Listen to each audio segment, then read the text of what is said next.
Life was desperately hard during these years, full of worry, work and discomfort. But, looking back, I'm convinced that it was all part of the pattern of things to come, indispensable training for the work I was to do. If you have not suffered, how can you understand the suffering of others? Without sympathy for those in distress, how can you help to alleviate burdens? At the time, of course, no such thoughts entered my head. I was much too busy coping with more immediate problems. Nor indeed did I understand the significance of the presence of the spirit people who continued, as ever, to share my everyday life.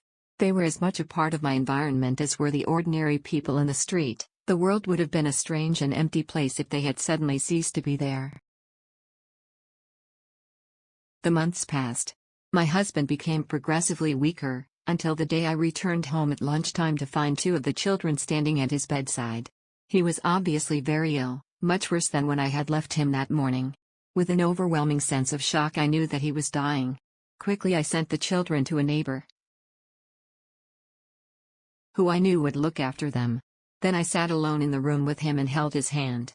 He was only spasmodically conscious and did not know what he was saying for much of the time.